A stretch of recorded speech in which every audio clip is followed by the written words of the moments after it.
اعوذ باللہ من الشیطان الرجیم، بسم اللہ الرحمن الرحیم۔ السلام علیکم میرے پیارے بہن بھائیوں، آج میں آپ کو ایک ایسی دعا بتانے جا رہی ہوں کہ جو بھی اس دعا کو خوب پڑھے گا اور کثرت سے مانگے گا تو اس کی اولاد کی تربیت اور فرما برداری کے لیے بہترین دعا ہے یہ۔ اس کی اولاد اور اس کی ازواج اس دعا کے پڑھنے سے اس کی آنکھوں کی ٹھنڈک بن جائیں گے، لیکن آپ کو بہت خلوص، اخلاص، پختگی اور تڑپ کے ساتھ مانگنا ہے، اور اس یقین کے ساتھ مانگنا ہے کہ میں جو مانگوں گی اللہ تعالیٰ مجھے عطا کرے گا۔ اس یقین کے ساتھ دعائیں مانگیں گے تو کبھی آپ کی دعائیں رد نہیں ہوں گی۔ اب میرے پیارے بہن بھائیوں، جب اللہ تعالیٰ ہمیں نماز کے لیے کھڑا کر دیتا ہے تو اس کا سب سے بڑا احسان اور سب سے بڑی توفیق یہی ہے ہمارے لیے کہ وہ دنیا کے جھنبیلوں سے، دنیا کی ادھر ادھر کی پریشانیوں سے نکال کر ہمیں اپنے دربار میں کھڑا کر لیتا ہے۔ تو یہ اللہ کا احسان ہوتا ہے۔ اور جب ہم نماز میں درود شریف پڑھ کے، اتحیات پڑھ کے، درود شریف پڑھ کے، دعا مانگ کے سلام پھیرنے سے پہلے کا جو وقت ہے، یہ مقام، یہ لمحہ ایک ایسا مقام ہوتا ہے کہ جس وقت اللہ کی بارگاہ میں ہماری حاضری قبول ہو رہی ہوتی ہے اور اللہ تعالیٰ ہماری اس وقت کی دعاؤں کو قبول فرما رہے ہوتے ہیں۔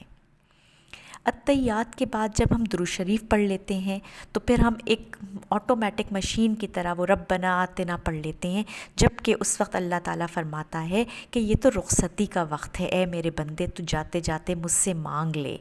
تو مجھ سے مانگ لے، جو مانگنا ہے مجھ سے مانگ لے، میں تجھے عطا کر دوں گا۔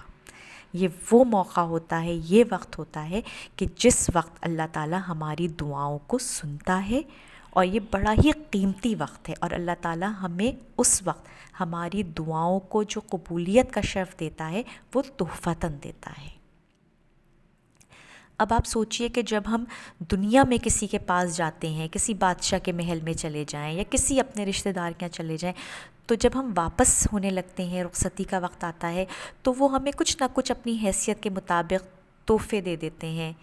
تو آپ یہ سوچئے کہ جب اللہ پاک اپنے گھر پہ، اپنے در پہ ہمیں بلا لیتا ہے، اپنے سامنے کھڑا کر لیتا ہے، تو پھر جب وہ کہتا ہے کہ مانگ لے رخصتی کے وقت، میں تجھے دوں گا، تو پھر ہماری دعاؤں کو وہ سنتا ہے اور قبول کرتا ہے۔ تو میرے بہن بھائیوں، یہ بڑا قیمتی وقت ہوتا ہے، تو اس وقت آپ یہ دعا مانگیے اور ضرور اپنی اولاد کے لیے مانگیے۔ اتحیات پڑھنے کے بعد، درود شریف پڑھنے کے بعد آپ کو جتنی دعائیں یاد ہیں، جتنی مانگ سکتے ہیں، ایک نہ مانگیے، اللہ سے خوب مانگیے، اس کو خوب مانگنا پسند ہے۔ اللہ تعالیٰ تو دینے پہ قادر ہے، تو آپ اس وقت پہ اتحیات پڑھنے کے بعد یہ دعا ضرور مانگیے اپنی اولاد کے لیے، ربنا ھب لنا من ازواجنا وذریاتنا قرۃ واعین واجعلنا للمتقین اماما۔ آپ یہ دعا پڑھیں گے تو اللہ تعالیٰ آپ کے بچے کی بہترین تربیت فرمائیں گے، اس کو آپ کا فرما بردار بنائیں گے، آپ کو آنکھوں کی ٹھنڈک بنا دیں گے، اور انشاءاللہ تعالیٰ آپ کے لیے صدقہ جاریہ بنا دیں گے۔ اب اس دعا کو ہر نماز میں اپنے لیے لازم کر لیجئے، اپنی اولاد کے لیے لازم کر لیجئے، اس لیے کہ اولاد سے زیادہ قیمتی دنیا میں کوئی چیز نہیں ہے۔ تو انشاءاللہ تعالیٰ ہم سب کو اللہ تعالیٰ اس کے پڑھنے کی توفیق عطا فرمائے، اور ہم اس کو پابندی کے ساتھ پڑھنے والے بن جائیں، اور اللہ تعالیٰ ہم سب کی اولادوں کو ہمارے لیے صدقہ جاریہ بنا دے، ہماری آنکھوں کی ٹھنڈک اور دل کا چین و سکون بنا دے انشاءاللہ تعالیٰ۔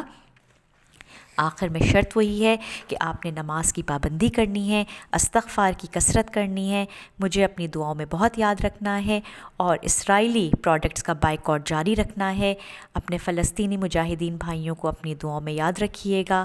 اور میرے چینل کو سبسکرائب